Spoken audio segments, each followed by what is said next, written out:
Hello friends, welcome to my channel.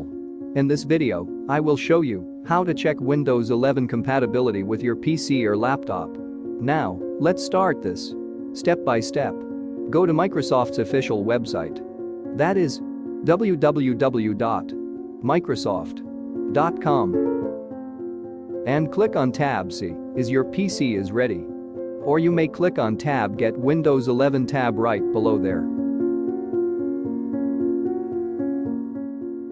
Scroll down to locate the Check Compatibility section. And download the PC Health Check tool from clicking here. Install the tool on your laptop or PC. I am already installed. Now go to search bar and type PC Health Check.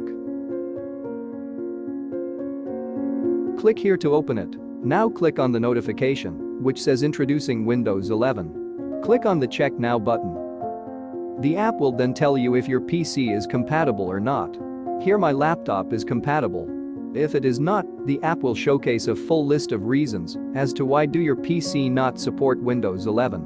Microsoft has stated that it is constantly updating its hardware compatibility list and will ensure more devices are able to run Windows 11. Thanks for watching and please subscribe my channel.